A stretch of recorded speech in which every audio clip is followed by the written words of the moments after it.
All right. Welcome to our TNT Live. We've been banned from the internet stream because of Justin Trudeau and friends. It's Bill C-18. This is how you have to do news now. So writing down news is now haram in Canada. Justin Trudeau put out a hadith saying written news, you need to pay $1 billion for it to be seen, or else you cannot see it. And then Google and Facebook said no bueno to this. In more serious thing, we'll give an actual breakdown of what went on. This is, let's say, to steelman this, and I'll keep talking, and then Wyatt will eventually get very frustrated and jump in as I take my Trudeau hat on. So put your Trudeau hat on. Or if you don't have a Trudeau hat, just ram your head against the wall until you lose about 23 IQ points, and then listen along. Or just put blackface on, and that works too. Yes. You have the big tech companies, which are evil because they're making money. Now, they're not evil when we're doing exactly what they want, but for all intents and purposes, today, this 5 minutes, they're evil. And they're making too much money. And the news media is struggling because they're not making that much money. And the reason news media is not making money in Canada is not because their business model is antiquated, and I can go into that at length. It's because the big evil tech companies are stealing their links. Now, the way big tech companies steal the links of the National Telegraph is we willingly post them onto Facebook and put them on Google, and then people can find them there and come to our site. This is the definition of stealing. This is a crime to Justin Trudeau. By the way, going into a store and literally taking things, not paying for them, and walking out, that's not stealing. This is stealing. So the thought was to make them pay their fair share. Classic commie speak, and in doing so would require these tech companies to pay us for the privilege of hosting their articles. Now, this can be spun in a way that says, oh, we're trying to save Canadian businesses because these tech giants are getting rich off these news companies and they're not giving them anything. And that's not what it's happening. It's the actually reverse. These giant tech companies like Facebook and Google have enabled a system in which online and new media can flourish and come up. And anyone can really start a media company if they, put their heart into it. So that's reality. So Wyatt, do you want to add anything to the general explanation? Yeah, just a little bit. It's just more so like obvious. I guess this is more going into the commentary right away. Obviously, the Justin Trudeau and the Liberals are basing this all. They think that they can win on this just on the idea that a lot of people do not like big tech, and they'll immediately take the Canadian government side instead of Facebook and Google because they're so bad and they're censorious. So, well, who do we care if they are they're forced to pay journalists money? But as we're going to be discussing it, as we discuss it going forward. Obviously, it was never about the money, and it was just about setting a bar so high for Google and Facebook to keep running Canadian news that they would inevitably just delist all Canadian news so that no one can ever see it, because that's kind of what Justin Trudeau wants. Yeah, I agree. I think that's the intent behind it. So you had this entirely fluffed up thing where they can use their commie speak to say, hey, we're saving alternative media, or hey, we're trying to save media. But what they're actually doing is creating the conditions in which tech companies say, okay, we're pulling alternative media. And I always say you have to look at this entire context of Justin Trudeau's leadership, where he paid the $600 million. It's now been over $1 billion in media bailouts, not to mention the $1 billion plus a year, $1.4 billion we give to the CBC. And they get billions and millions of dollars. So they'll be able to survive the government subsidies this wave. But with this growing trend of online media, and online media not being friendly to Justin Trudeau, and it's not just because we're all right-wing. Yes, I think right-wing tends to, you would say, dominate alternative media. I think that's because the traditional media landscape has gone left-wing, so it's easier to come up in this space as, there's less saturation in the marketplace. But there are successful left-wing Canadian news industries like Canada Land, right, who... I don't agree with everything you say, but, they're the ones who really pushed hardest and broke the most. I believe they did the most on the We scandal. They've been, pretty good at holding Justin Trudeau to account when they think he's doing some wrongdoing, because they're not beholden to any of the government. And this is not good if you're Justin Trudeau, because you have people saying whatever they want in democracy, and that's bad. That's anti-democratic, as we know. So you have them suing Rebel News and True North Media. And then, the only place left where you can go is everyone has online media. Everyone can be their own little media company if you have a smartphone, which everyone does these days.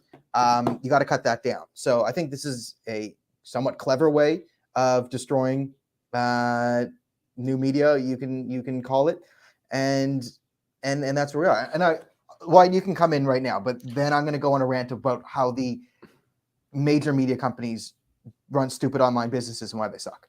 Yeah, like I was just going to say that a lot of people I've been at least seeing on Twitter, which I guess is now called X, but I'm just going to keep calling it Twitter because it's easier. A lot of people are saying, like, well, obviously Justin Trudeau was trying to get journalists paid and it just backfired because why would he want, the CBC and Global News and all these other legacy media companies that are friendly to him also taken off social media and, like, removed from Facebook and Google?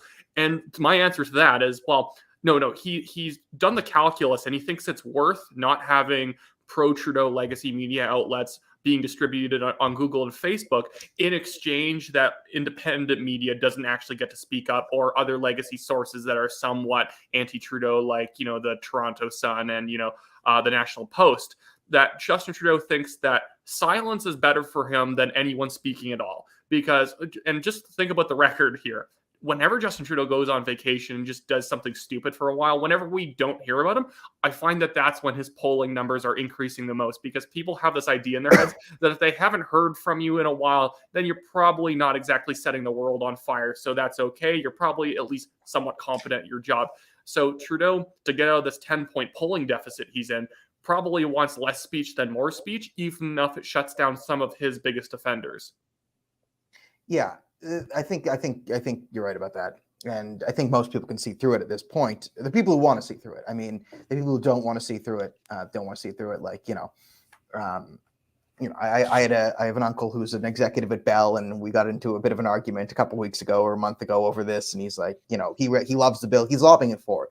He's like, I lobby for the bill. I think it's a good bill. Yeah, it has some flaws. And then I said, like, yeah, you're lobbying for it. You're Bell. You're CTV. You get the government money. Like, you take money from me, and you give it to you. Yeah, that's great for you. And he's one of more reasonable uncles, but it was still, like, infuriating where they're like, they had this high, like, they just didn't want to listen to, like, we're screwed. Like, we have a 75,000 plus people Facebook page that we do the news on that we just can't use to distribute news now because the government's ridiculous. So that's what we're going through. And, I know Bell and Rogers were lobbying for this because they told me they were. So they're very happy with this bill. And of course they are, because it's an anti-competition bill when you break it down. Now, they were saying, one of the arguments that he was bringing up at this dinner was, hey, the online models just aren't working. We've tried it and we've tried to make money. It's just not working. I'm like, for you, there's lots of people who figured it out. You can't figure it out, and you're Bell, and you want to change the system because you have an antiquated business model. You want to change the laws to mandate that your antiquated business model never needs to change, and no one else can make money. It all has to go to you. That's the law you're lobbying for, and you have billions of dollars. You're doing it. And it's not even like it's that difficult, but there's certain people who figured it out, but it's maybe not something you can scale up. The problem with the CBC and a lot of these other, like, kind of large legacy media companies is that they hire local journalists in every single tiny town to basically recover the exact same local issues over and over again. You'll have in Ontario or in Alberta, there'll be some sort of issue that happens in Alberta, and like 5 or 6 CBC journalists will have effectively written the same article. And all of those people are being paid near 6 figures. A lot of these people are getting like $80,000 a year to do a subprime job covering the news. And their actual payroll is so thick, of course they're not going to be able to make money. The thing is that every news company usually has a beat that they cover, but now the CBC, because they get so much money, they just cover everything, which not only means that they tend to be a very bloated company, at the same time, it also sucks dollars away from other media companies because it becomes the easy one to go get your news from. So then it keeps people from wanting to spend money at other independent places or other legacy places. Because I think that's an issue. That's one thing too, is the heavily governed subsidization of the industry and creating this CBC thing.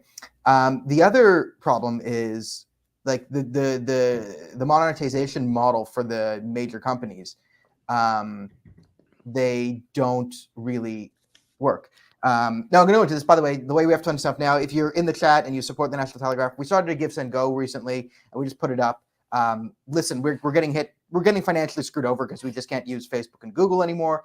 And that's killing our ad revenue. So if you want to supplement the ad revenue, we started to GiveSendGo where you can donate to us and just give us money so we can keep writing articles. Anyway. I should also highlight that that you should go follow us on Twitter. I'll drop a link to the Twitter in the chat just so that's one of the Twitter consistent too. places If you don't have find money, us. if you could just follow us on Twitter so we can keep, if you like reading the articles, just like they're not coming on Facebook because it's illegal now, follow on Twitter. That would help as well. Okay, so the problem with mainstream media, though, in their online thing is they want to be a subscription-based thing, but then also sell advertising money. You can't do both, right? If you want to, like the way most online media companies are successful, you look at them, is they don't really put much behind a paywall. Like the Daily Wire has stuff behind a paywall, but it's like so extra stuff. Like all the articles you can read, you can listen to their entire podcast, but if you want like the second half of the Ben Shapiro podcast in video, you subscribe. And if you want like an extra 10 minutes of some shows, you get that on the subscriber thing. Half the time you're paying so that there isn't ads in the video, and it's effectively the exact same. And you pay to get rid of ads and all that. Like that subscription model makes sense, right? But then you also have the ads, because the ads are really where you have the Ben Shapiro doing ad reads like Birch Gold. You get that because there's no paywall, so you can get new readers coming in and being like, oh, I like the Daily Wire. You don't have that with the Globe and Mail. Like, oh, you get 2 free articles a month. Who cares, right? Like you use that up right away, and then you're like, okay, I'm gone. I'll go to somewhere else, because the news market is so saturated that if you want, like, yeah, the Globe and Mail might break a story on Chinese interference and all that, but for the 2 articles I really want to read in the Globe and Mail a year, I'm not paying for the Globe and Mail. But if it was sort of free and they decided to do internet, like they did video content, like internet style, and like you see the National Post is starting to figure out, like they're making, they're doing Twitter, YouTube Shorts, Instagram Reels, like they're figuring out like, oh, this is kind of the way you have to do it. They have these massive social media followings. They get no traction because they can't leverage these followings. And they're saying, oh, you can't make money with 2 million followers. No, you can't make money with 2 million followers if everything's behind a paywall. Here's the perfect example. CBC Gem. Who in their right mind is sitting down, getting lobotomized to watch CBC Gem?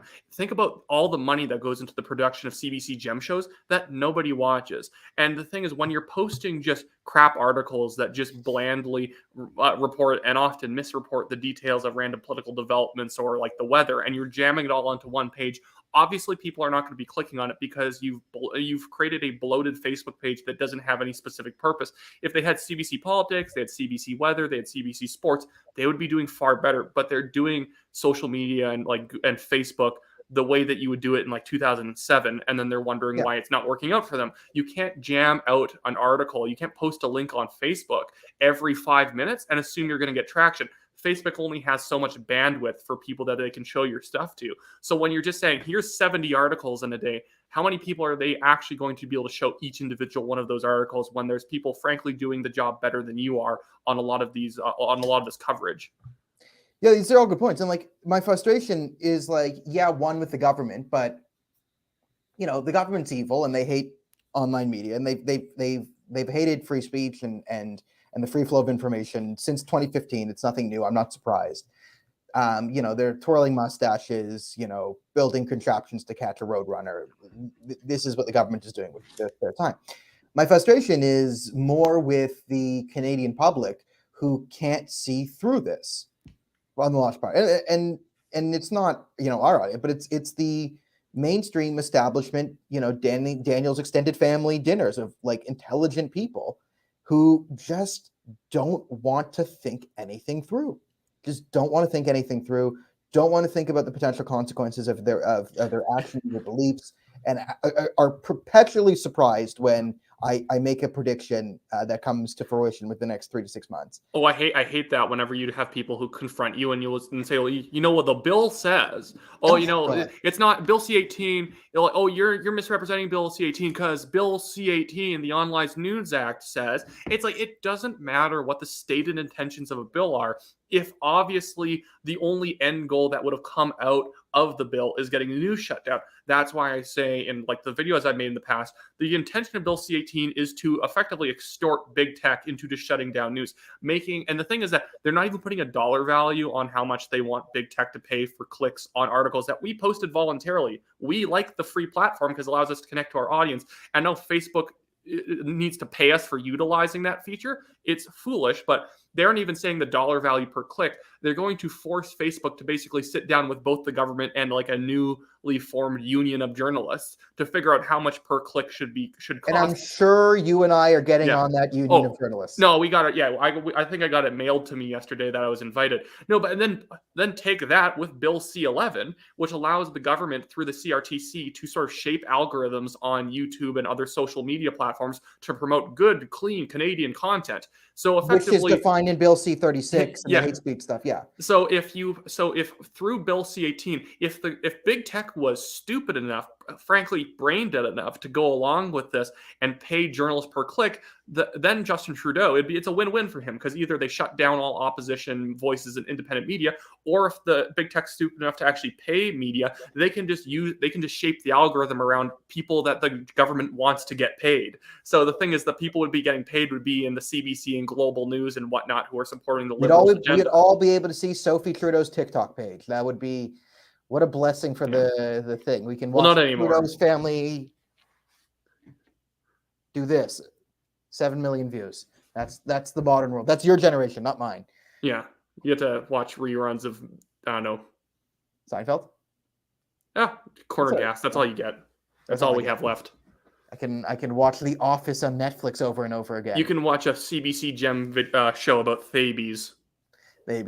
No, I think my generation's the boring people on dating apps who have no life would have the interest to something about The Office or Harry Potter. They watch Friends and they pretend it's good because Chandler's going to do some shenanigans. Yeah, I can see you. I hate Friends. I can see that. I'm a Frasier kid. Frasier's good. This is my thing. The Frasier reruns. I thought Frasier was a better show than Friends too. Oh, and Cheers. Cheers sucks. There's no argument. Cheers is terrible. Basically imagine the worst part of any show, but that's the entire show, because they're just sitting in a bar talking, and that's it. And the jokes are terrible. Nightmare. That's your literal nightmare, is going to a bar, drinking with people, and doing small talk. Like I know. And they made a show about it, and they have shtick, and the only thing that would be worse for you is if people start to open up emotionally about that. And guys, if you want to get Wyatt, if you want to get Wyatt off the phone, all you have to do is start being a bit emotional, and he'll be like, "All right, we're done here." It's like, Wyatt, I care about you. I'm really hoping you're doing all right. Screw this. Done. Daniel, go take some Xanax. Bye. No, that's a life hack for maybe one person who needs it. So we have the entire Canadian government system where we've gone through the sort of subsidize, attack, and then control the algorithm thing. And the real big problem here is, I'm going to go back, is how a large swath of the Canadian public can't see it. And I'm not talking about the TrueAnons. I'm not talking about the people on Twitter, the fucking Campbell, what's her face, like Vicky Campbell, whatever, who's clearly a bot or whatever, like these Trudeau lunatics who are just out there, instant defense of Trudeau. Like that you get why they don't get it, right? If anything, they actually hurt him. Right? But it's more the sort of, just everyday, Canadian consumer just walking around like, it says, all the things are pulled out of Canada. The government's trying to save them, and just not being able to think through this. Like, this isn't like 1 + 1 = 2, but this isn't, next level calculus. This is like finding out what 3 × 4 is. Like, you might not be good at math, but just sit there. You can figure out 3 × 4. Spoiler alert, it's 12. And in this case, 3 × 4 is, Justin Trudeau times legislation, carry the Facebook. And the thing that's so frustrating about it is that these people effectively have to carry around contradictions in their mind and pretend that there's no contradiction. These people will say, like, well, they're getting journalists paid and whatnot. At the same time, these people don't really realize that they're already paying the legacy media to do a job that they don't even care to do. And when you ask these people, to like, about the plight of independent media not being able to get paid. They're like, oh well, like, like they pretend like you're somehow like asking some great feat for even asking for $5 to survive, even if they don't even know that they're giving like hundreds of dollars to the legacy media every year already. Yeah, I mean, like if the like this is my frustration. If the legacy media can't succeed in an area where other people with less resources are succeeding, and they're being subsidized to the tunes of hundreds of millions of dollars, what are we doing? Like, what are we doing? Because it is And by the way, C-18 had an extra $300 million in there for the legacy media. There you go. it's frustrating because like we and we're not trying to apply, but like we don't get this sort of like you can apply as a news agency in Canada. Listen, if we were like two Indigenous, non-binary, two-spirit people doing like news about which blades of grass are growing, we would get $600,000 a year from the government to just do that. If we were like Black Trans Alliance for Ukraine or something. I'm not even kidding. I was helping someone do some sort of government relations stuff for a nonprofit organization that was putting on an actually very good educational event in the city of Calgary. And when we were talking to local politicians in Calgary, we were told that, yeah, your event looks fantastic. You'll make the city money on paper, and we actually end up making the city a bunch of money on in reality. And they said, this looks like a fantastic event. It's aimed at the right things. It's aimed at getting like people, kids involved in STEM fields and whatnot. And they said, but we can't give you money because it doesn't have like an angle where we're helping like a bunch of at-risk youth put on a slam poetry conference about saving the planet from climate change. If you were doing that, you would have money thrown at you. Even if 5 people show up, we'll call it an amazing success. You could have 1,000 people show up to your thing, and if we give you more than $10, they're going to be like, well, where is the DEI and blah, blah, blah, blah, blah. And it will never end for them. So they're just like, we'll figure out a way of helping you out. Yeah, Jordan's comment, I like this one. I once had a guy tell me something didn't happen because it wasn't on the CBC News website. I don't know how many times. I think I've done this tweet like 3 to 5 times in the last 2 years, where a story has come out, like a rather big story, and I go like, okay, it's been 24 hours and it's not on the CBC News website. I've made that tweet a couple times where there's a certain story. I can't remember exactly which ones now, but you can all guess what type. Here's a great one. Just Alberta election. It doesn't matter how many communists were pointed out running for the NDP, like open, let's kill capitalists. Air India was an inside job kind of stuff.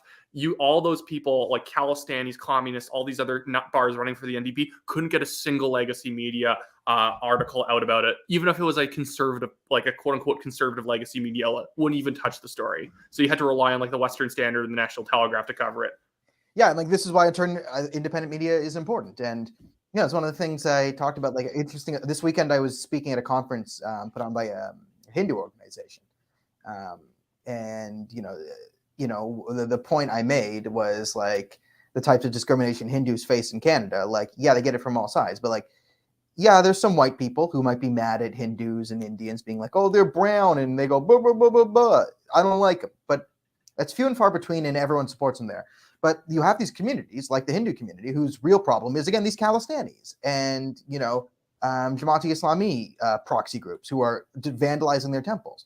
So, yeah, we can all poo-poo this. And I think the left poo-poos and this, but if you, like, it's this weird world where you have the Western Standard and the National Telegraph.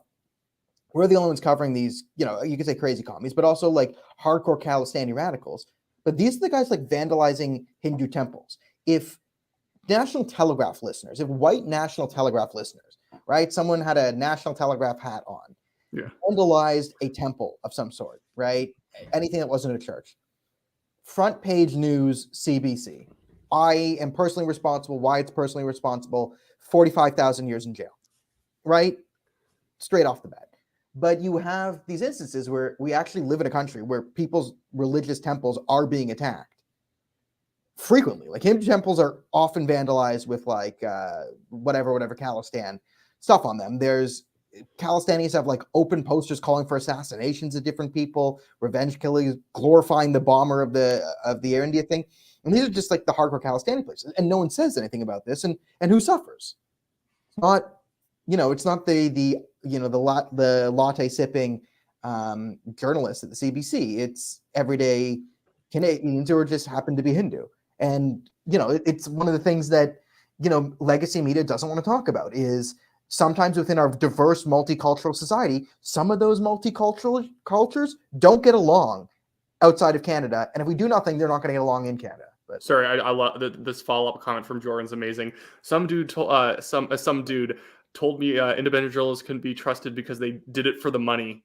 That's insane. Oh yeah, no. All the CBC people are in it just for the passion. Yeah, that's why I do it. That's why we basically do it for free, and the CBC does it for a lot of money per year. It's because we like the money and they don't. Yeah, because we're just rolling in dough in independent media. You can I'm sure Ben Shapiro makes more money than a CBC journalist. Fine, but he also took the risk, and not everything works out. And he built a company. Oh my god, this is so stupid. It's just probably these people just willingly.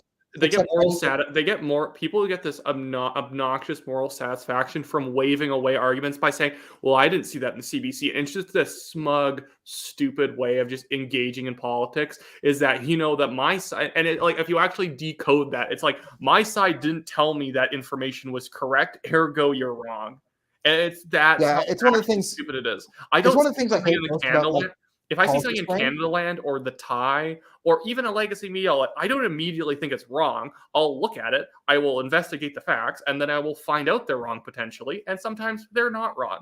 But there's something that tells certain people who really like feeling moderate and they're the ones who have the very socially acceptable in the middle kind of views, who vote for the Liberal Party, who like the idea of just, I base my opinions on the facts and the established experts and whatnot. And if you're from the National Telegraph, well, you're inherently wrong because you're narratively wrong because independent media isn't in vogue. Ergo, you're not correct.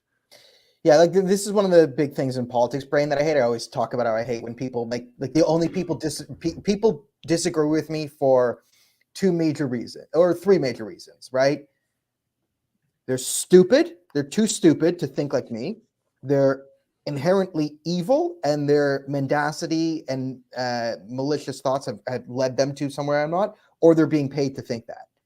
And it's there's people with different life experiences. I know liberal people who aren't paid to be liberal. No one's paid to. Yeah, there are some political mercenaries. They exist. One guy who came to my mind. You know how much I don't like him, but I think I blocked him finally. They don't tend to get paid a lot very well. They don't get paid. These guys are losers. Political mercenaries do it because they're not making bank. It's not like they're making hundreds of millions of dollars just saying things. Okay, there are some people I can think of that do kind of ham it up, but that's on all sides. But most people generally believe what they believe for the reasons close to why they say they believe them. And there are multiple ways of looking at the world. Everyone has different experiences. You grow up in different places. People have different things. Your third grade teacher was the absolute worst and a sociopath, and that sent you down a life that might have led you to whatever, develop this idea about this, and someone else's third grade teacher was great, and blah, blah, blah. So one's a liberal, one's things happen. But when you have, I just hate this mentality. Again, this sort of oh, everyone who isn't on my side is wrong because they're either stupid, evil, or paid to think unlike me because I'm the greatest thinker ever. And it's the narcissism. Okay, well, anyways, want to move topics on to the other one that we had scheduled. Bill C-18. Bill C-18 is taking up a lot of our time simply because it did come down even harder than when we had originally scheduled this episode to air. So I guess we're just going to talk. I guess you wanted to talk about the Trudeau separation, so I'll let you intro this one because I don't want to disagree because this is where it's fun. Well, thank you everyone for coming, and if you want to take a look at the gifts and go to make up, we spent a lot of time on C-18 because it's literally ruining our lives. But here's a fun one. I got a real kick out of all the social conservatives getting mad at Justin Trudeau, people making fun of Trudeau for his divorce. I think we should be making fun of Justin Trudeau. I think we should be making fun of his family. I don't think they're off limits. He did the thing where he's don't come after my family. And then the next picture he posted with his son at Barbie. That's hilarious. He's being hilarious. Where you have to give Trudeau some credit here is he's exactly kind of like Donald Trump. He's like the evil Donald Trump or the good Donald Trump, depending on your perspective. They have the same flaws, right? They're both trolls. They both have no empathy for anyone who disagrees with them. And just one's made to be a hero, one's made to be a villain. And this is Justin Trudeau. And it's legit hilarious. So he gets divorced from his wife. And I think you can make fun of him. And my big reason for making fun of him is because what Justin Trudeau loves to do is he likes to, and consistently leverages his own moral virtuosity to interfere in your life and your family's life and your personal decision making. If he didn't do that, if he had never sort of leveraged his I'm a better feminist, I'm a better father, you guys are the cretins, I'm the elite, like if he didn't have this mentality of like, look at me, I am a paragon of virtue, then you know what? Leave his family out of it, right? If he was sort of Stephen Harper-esque or John Chrétien, old school politician, like I go do politics, and he's has some trouble at home, like he cheats on his wife, okay, I don't really care. But Justin Trudeau would often use this as a club against people. So I'm perfectly fine with people making fun of him, make fun of his ex-wife, make fun of the fact that he probably has a sexual relationship with multiple cabinet ministers, male and female. Like that's always been the rap on him. Go ham, and you know he's leaning into it. He's like being a spiteful divorced dad, just like, yo, look at me, I'm with the kid right now. I think it's funny. Well, I would say they've probably been separated, frankly, for over 2 years, and they probably only met up every single time they needed to do a photo op. My only thing is, like, I don't want to, like, I don't know, like, cheapen divorce in a certain sense, that it's still a bad thing. So that's why I don't really want to ever wade into it too much. I think if you ever talk about it, is a bad thing, but it's good when it happens to Justin Trudeau. If I was to ever criticize him or talk about it, I would talk about it from more of this perspective of his image, while not bringing up his family. I think it's more so the only thing I had a problem with it is when people started almost like mocking the family as instead of mocking Trudeau himself. Because I would go at it from the angle that he's an incredibly fake person, and this is why it kind of matters, because it does expose the fact that every single thing he says about himself is effectively a false narrative. He's not actually he's probably not a fantastic father. He's very much, everything he does is very put on and whatnot. So whereas I'm not real, I think that people tactically end up messing up when they go after the family and start kind of making fun of not just Trudeau, but making fun of the family for it. Oh yeah, because then Trudeau, then liberals or moderates can look at it and say, look at them mocking this man in his time of crisis. Because most people do not realize that Trudeau probably doesn't even care. He probably hasn't cared of whether they get separated or not for the past 5 years.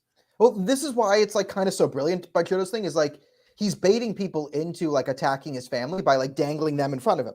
But for me, it's like, I'm not going to go after, like, this is why I support all mockery of Trudeau, his family, his wife, his ex-wife, his kids, his dead father, both the communist one and the less communist one.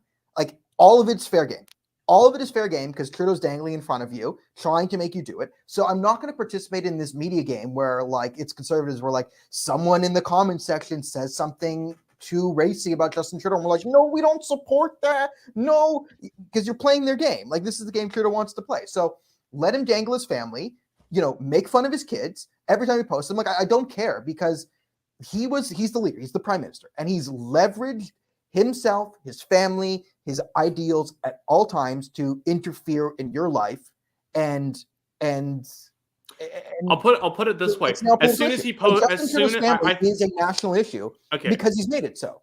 So I'll give you that he made it open season as soon as he posted the stupid Barbie tweet and Facebook post. As soon as he did that, then you could make fun of him because he turned into Prince Harry and Meghan Markle saying, we desperately want our privacy, leave us alone, don't follow us into this Barbie theater and make fun of us for wearing pink and being stupid. Like that was obviously, now he just desperately wants attention. Although I will also say, I think a lot of people got baited into the Barbie post because I think he posted that purely to get people angry, where a lot of people thought we've now exposed him because he went to Barbie. Like, he posted the photo himself. He wants you to mock him because I think he's trying to reactivate his liberal base on social media to come and defend him. So it's so clearly what he's doing. It's so clear what he's doing, which is why I'm not gonna like be like, oh no, people mock Justin Trudeau. I'm like, no, he should be mocked. It's a good thing. We should mock him more, and I'm gonna double down on mocking him. And if anyone calls me out and doubling down, there's only one thing I can do. That's triple down. Yeah. Well, you're the professional comedian, so I'll leave you to that because that is technically your job description. So I'm not. That's my job now. Is since we've been C-18, I've been going.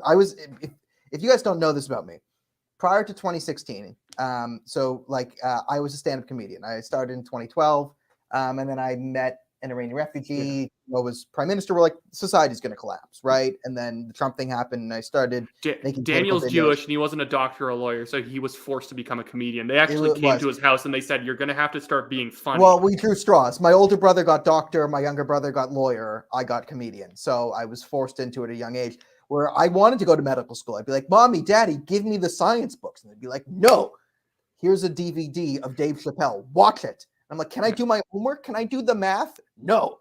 Watch this."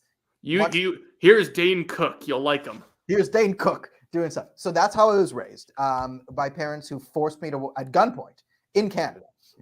No, yeah. So once I'm old friends. Ben Bankus and I started doing comedy together. If you know Ben, and we started. I've been doing more comedy because news is now being made illegal, so I have to go back into comedy, and so I spent my nights doing comedy and getting back into that, and I'm going to try and merge them together in some way. We're gonna figure this out, but again, this is what Bill C-18 is forcing me to do. Is like, all right, screw it, got to get back to doing stage time and telling people jokes. And big shout out and thank you to for Ben Bankus for allowing me to, skip the line when getting back in and going into it. But yeah, that's been my life. Is I've been getting back into stand-up comedy because news is illegal. Jokes will be made illegal in like 2 years, but we got a few years. Well, I'm still allowed to do something. I think BJ makes a good point. This is a classic National Telegraph point that I think the three of us agree on. The Conservatives are experts at losing elections because they always step into the Liberal frame and try to win the argument. Will they do the same next election?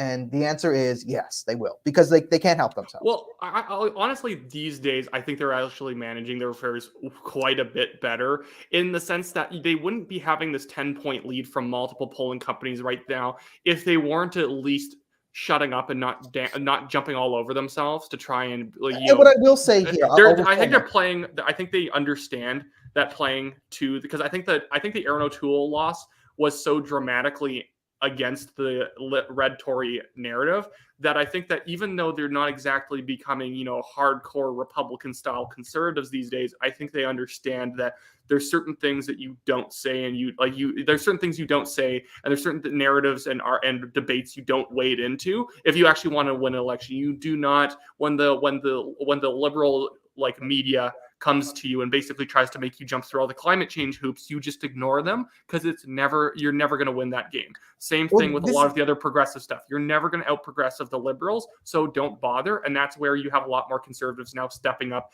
and supporting people like Premier Blaine Higgs in New Brunswick. They understand that his fight for parental rights is actually winning far more voters than kind of doing this sort of half-hearted, Blaine Higgs can do what he wants and that's his provincial right, but we support children of any orientation and stuff like that. It's just it's not, stop it. You just support the parental rights. 98% of Canadians are in favor of parental rights. Trying to fight over that 2% is ridiculous. So just get out of that sort of stupid framework. Play to your base. That's how the Liberals win. They play to their base, and they grow their base by pleasing those people. Yeah, so I'll add to my answer. Reform it. I said yes because I'm just so fed up with the Conservative Party. Now, what BJ described is the Aaron O'Toole policy of losership. He's not the first person to do it. We've both written articles on the myth of red Tory mass appeal in some ways from different angles over the years. What I like about Pierre, politically speaking, as someone, if you're on the blue team with a cold analytical mind to just win this, Pierre has a skill, and I've always said, to make his own narrative in a way, right? Pierre can make a 5-minute YouTube video, Facebook video, Twitter video, whatever, that's interesting. You saw his wife put out a video today that went kind of viral. Pierre has the videos where he talk about housing or inflation or this or that. Pierre has a skill to drive conversation around points he's making that are political. So he has a tool that no other conservative leader has had in a while. So he at least has the tools available to do this. So I don't think it will be as bad as Aaron O'Toole. Honestly, Aaron O'Toole is the far end of the spectrum of how bad it can be. And Pierre might be the slightly close to the other end of the spectrum, just how good it can be. Now, there's a severe limit here, right? I'm not saying Pierre is the greatest politician I've ever seen. I'm saying he's probably the best you can ask for. What he's doing much differently than Aaron O'Toole, and this is the problem with even Harper and Scheer in their elections too, Harper in 2015, Scheer in 2019, is that you couldn't really name the narrative that the Conservatives were running on in any of those previous elections, especially Aaron O'Toole. Like, you couldn't say why you should vote Conservative other than the Liberals aren't very good, vote for Conservative, and that's not compelling. As dumb as it is, in 2015, the Sunny Ways narrative or the Sunny Ways slogan from Justin Trudeau is genius in the sense that it's like just dirt simple. It is positive, and it implies that the Conservatives are dark, shady, and insular by saying Sunny Ways, I'm going to bring the sunlight, blah, blah. Whereas like Aaron O'Toole saying secure the future. Oh goodness! Like I literally have an aversion to securing the future now. I do not want the future to be secure in any way. I want things to be more dangerous and anarchic, because that is the worst slogan I've ever heard in my life. And it's the same thing with Harper in 2015. You couldn't really say why you should vote to keep the Conservatives in government. Basically saying, well, you've done a decent job. The other guys aren't very good.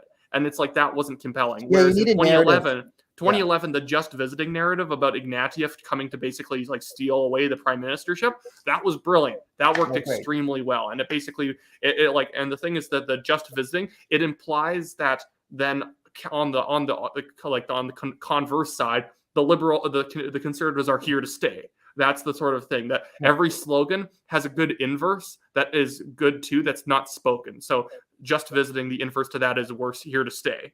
And right now, I don't think the Conservatives haven't really settled on a slogan I love yet. At the same time, the narrative that Pierre Poilievre is setting is sort of like let's get back to, putting individuals before the government. Whereas Justin Trudeau, you couldn't name what narrative he has to be able to run on during an election.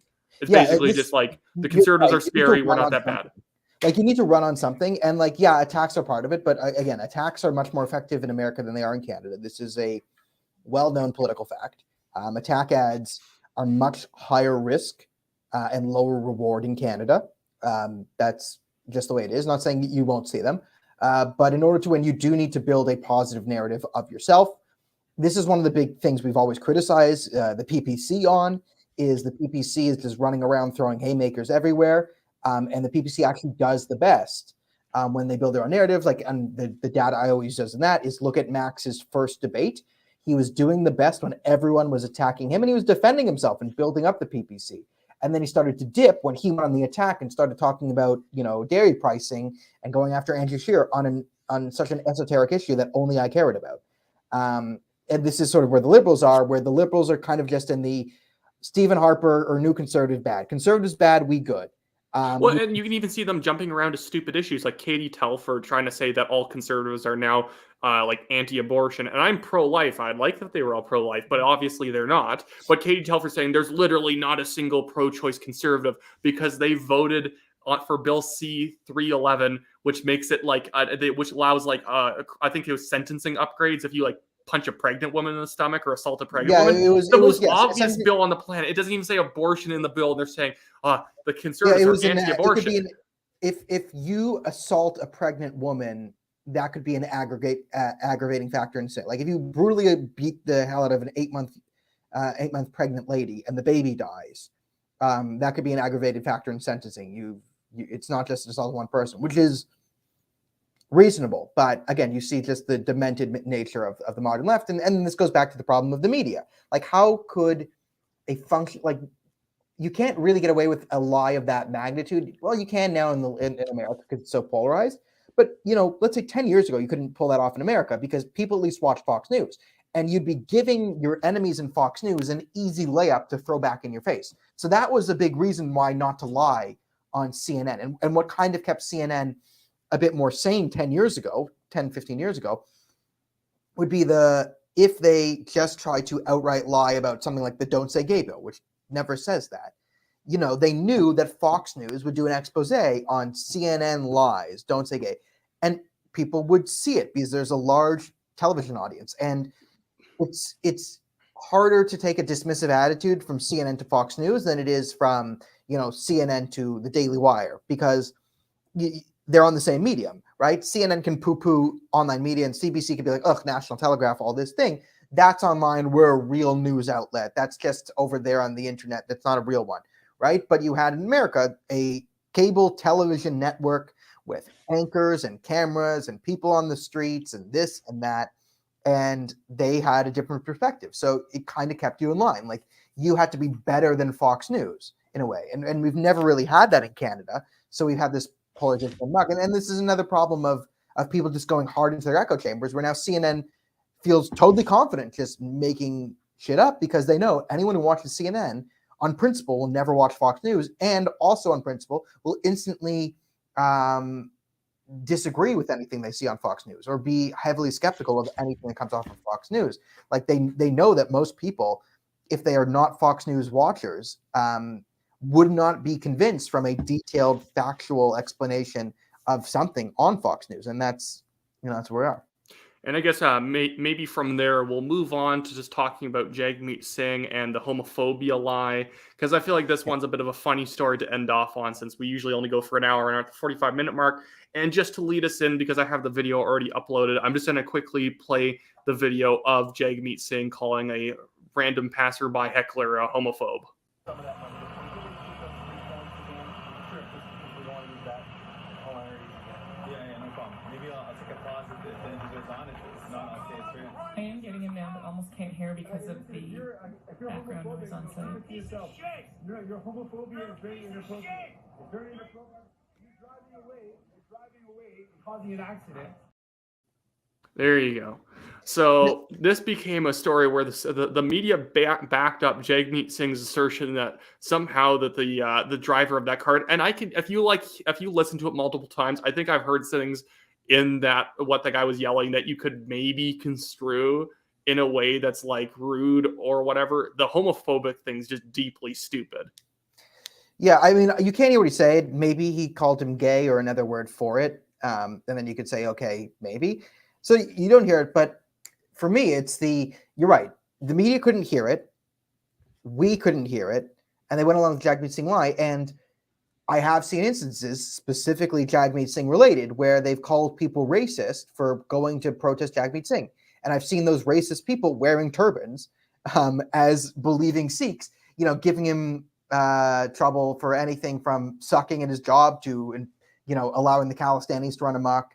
And these are Sikhs criticizing Jagmeet Singh for being bad at his job. And I've seen them called racist, alt-right people. And Jagmeet's a Sikh. These guys are Sikhs. They're all Canadians. They're having he's a leader of a federal party. I've seen them criticize him pretty harshly and be called racist for it. So there's no reason for me to believe Jagmeet.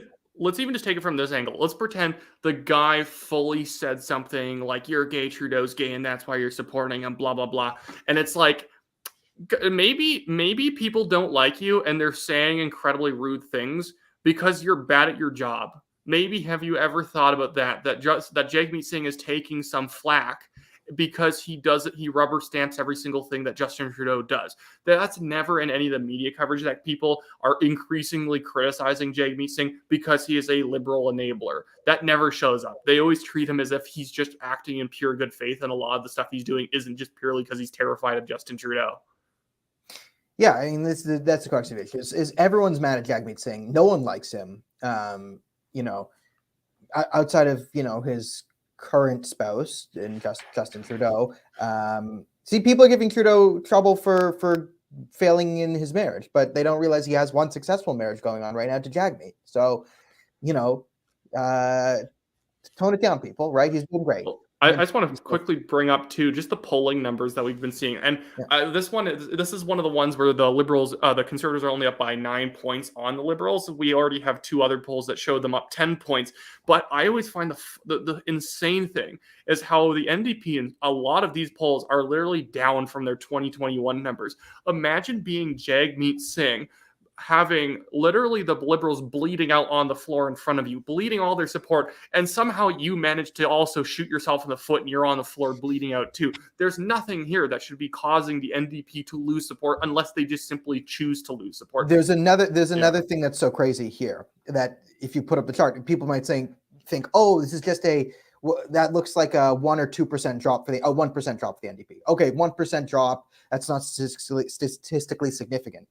It's actually a much bigger than 1% because the thing with the NDP is they traditionally poll above where they end up getting the votes, right? You saw this in 2021. The NDP were polling much higher. Then when it came down to it, a lot of NDP supporters went, you know what? I don't want the Conservatives in government. I'll vote Liberal. Well, they thing were happened to the polling PPC. 22%. They could even grab up a 25 every once in a while in the 2021 election. And so on average, I'd say they usually pull 3 or 4 points lower than they poll, or they pull in 3 or 4% less voters on election day than they poll. And yeah, it's the same thing with the PPC these days, is that the PPC still actually polls around 4 or 5% in some cases. And all these by-elections, we've been seeing them at just 1%, just flat 1%. Or like 1.5%. And it's because smaller parties tend to just, are overrepresented in polling because they tend to have the more engaged supporters. That if you're a Green Party or a PPC or an NDP supporter, you're not a confused voter. That you definitely know what you want because you looked for the most obscure thing to vote for. But again, with Jagmeet Singh, if he wanted to be successful, just hold Trudeau's feet to the fire, threaten federal elections all the time, because it's not like Jagmeet Singh's waiting to become prime minister. He's never going to become prime minister. So when the getting's good, you should get as much as you can. If you're from him, I don't want the NDP to succeed. Their policy would somehow be worse than the Liberals. But it frustrates me as a conservative that he can't properly take advantage of a situation. That when the Liberals are handing you everything when the Liberals could be handing you everything you want because you have them over a barrel, Jagmeet Singh's the one who's more scared of Justin Trudeau still. Yeah, and the other thing with this, the good news for Conservative Party supporters is, as I said, a lot of NDP polling support, it's built up. People in small parties are more motivated. They're more clear on what they want. They know who they are. They might be more motivated to stick to the end of a poll just to say PPC, to help the PPC because it's small and it needs your help. Whereas if you're a Conservative voter, you're like, okay, the party doesn't need my help. I don't want to talk to this idiot for 10 minutes. Click. That might be more the mentality. But the other thing is the NDP will always bleed into the Liberal vote when it comes around for election time. Like that's something you have to count on. And the smaller the NDP thing is, right? So last election we had maybe 22 to 25%, and that bled down a bit of that into the Liberals and helped push them over the Conservatives. If the NDP is at 16% right now, not all most of those 16% are going to vote. Most of the people say they're going to vote NDP. There is a small portion of them who will then switch to the Liberals late game. But this is an even smaller portion of them. Like this is at most 2%, at very most can shift in. And that's not going to, right, at a 9-point gap, which is the smallest we've seen, this makes it a 7-point gap. Like there isn't the numbers there, like Liberal and NDP combined. There aren't enough numbers there for the Liberals to pull out a victory, which is why you see the projections at 90% chance of Conservatives winning, with that being basically a 50-50 among majority-minority now, whereas the majority government polling was at like around equal for both parties back in the day. Like it was like number one was Conservative minority, that was like the big chance, and then Liberal majority and Liberal and Conservative majority were like neck and neck because the Liberals have a better vote distribution based on the map and the riding system, just whatever. But we're now seeing the gaps getting so bad that a lot of those ridings are now just flipping. So, and when you actually look at the polling, when you look at provinces that the Liberals hold a lead in, and I know there's provinces like it was like on some of the I forget which province it was. I guess it's like Quebec, or there's one of these other ones where the Liberals came in third, but they won like the most seats or something like that, or they almost won the most seats or whatever. Doesn't matter. But like when you look at most provinces, I think it's only the Atlantic provinces as a whole that the Liberals have like a 1% lead in at the moment. It's literally only a 1% lead, and I guarantee that's mostly a lead leaning heavily on PEI and Newfoundland. Right now, they don't even have a lead in Quebec. They lead the Conservatives in Quebec, but the Bloc leads them by 4% in Quebec. That's deeply pathetic. And that's where even if the NDP falls in their vote, The thing is that the NDP are probably going to fall in all the areas that they were never going to win in the first place. They're probably going to lose a bunch of their rural voters who traditionally might support them because they vote NDP provincially, but they'll probably keep their urban support around Vancouver because those people are the most dogmatic NDP supporters. And that's where you're going to see when there's a lot of Liberals who switch Conservative, or when there's some other people, when there's union voters who leave the NDP and go join the Conservatives, you're going to see the NDP and the Liberals vote splitting so hard that there's going to be entire cities where you probably didn't think that the Conservatives could win more than maybe like a fifth of the seats, where they might be able to win half of them. That's definitely going to be the situation in the GTA this time. A lot of the seats, even with Aaron O'Toole's incompetence, they were within 3%. Some of them were not that unwinnable. It's just that Aaron O'Toole just does a terrible job driving at the base. But like, to jump back to the NDP, like, man, who is the NDP made for these days? I couldn't name a single person who'd be interested in voting for the NDP other than someone who's like part of a university student union. That's pretty much it. I was about to create an NDP voter that made sense, and you beat me to it. But like the modern NDP voter is left leaning, not very. They're not very, let's say, aware of facts, but they're very aware of issues. So they care very deeply. They went to university. They have a surface level impulse to care about these causes. They might follow some political TikTokers, right? So you get your politics off TikTok, which is like music and being like, homeless people don't have homes. Oh no, rich people have homes. We should give money to the homeless. Like that's TikTok politics, right? So if this is what you do, and then you have this mentality that, oh, the Liberals are establishment, and you just fall into this thing, oh, the establishment, like I'm a real left-winger, I'm a real socialist, I know literally none of the things, I'm voting NDP. So it's a part. It becomes an aesthetic, I've heard, but feel like they do. I think Jordan. It's like effectively. It's like how the lot of blue collar, and this is what we literally see in the polling. Blue collar union members are actually mostly voting for the Conservatives now, or a plurality of them are voting Conservative. I think it's like 36%. Destroyed the 36%. union base of the NDP. Union. That's why I'll always love Jagmeet. Like people think I hate Trudeau and Jagmeet, but I'm a big Jagmeet Singh fan because I hate the NDP, and no one's done a better job at destroying the NDP than Jagmeet. But the union voters that Jagmeet Singh now wins, other than the student union voters, which I'm kind of joking about, it's like kids who say they support unions. Those are the union voters that they win, is kids who are deeply, and when I say kids, I mean 28-year-olds who are still act like children. But these young adults who think that they care about the labor movement, girls who have their heads shaved, guys who wear backpacks into their 40s, those are the people who like really deeply care about the labor movement, who vote NDP. Even if they talk to a single blue collar worker, those people would call them morons, and they would say, I'm voting for Pierre because he doesn't insult my family. Because the funny sort of high wire act that the NDP was always sort of doing was that they are the super hyper progressive social party. At the same time, most of their voters are people from ethnic groups that are very socially conservative, or blue collar workers who would get canceled if the left actually showed up to construction sites. That's the thing. And now they've basically said all those people are awful and terrible and they should leave them alone. So now they're just trapped with the people who LARP as revolutionaries. Yeah, I mean, people who LARP as revolutionaries is probably the largest base for the NDP right now. Yeah, I'd say it's the I care more than you crowd, where I think I could even see, I know Liberals who don't like NDP voters because they're basically, Liberals are kind of sanctimonious about the issues they care about. NDPers are basically just like the Puritans of it, of like walking into a room and saying that they care more about homelessness than everyone else. I'm willing to kill the rich for homelessness. Like, cool, dude. Yeah, that's the support base of the NDP. And you're right, like these. And I think there's going to be a big wake up, especially in these communities, like this intersectional critical race theory stuff. There's only a few fringe groups who benefit from it, right? Like there's like the diversity officer, the Kenji Thompson woman who got the guy to commit suicide. You could say like, yeah, Black Canadians, and I'm not to mind, Black people here, but you could see, I'm just saying, you could say, okay, if I'm a Black Canadian, you could say, okay, I could benefit from this critical race theory stuff. I could just claim everything's racism. And this and that, and there's not a lot of pushback there, right? Okay, and then you could get other ones, but other than that, like you start to see like Muslim was very in vogue for the intersectional crowd until liberals found out that the Quran doesn't say Muhammad was a non-binary, polyamorous, person with Furkin. account. Like the Quran says the same thing about gays that every other religion does, and they're starting to learn this. So we're seeing a big push about that community. As I brought up before, the Hindu community. They get attacked by Khalistanis and Islamists all the time, and no one says anything. They don't benefit. Jews, we don't benefit from the intersectional stuff.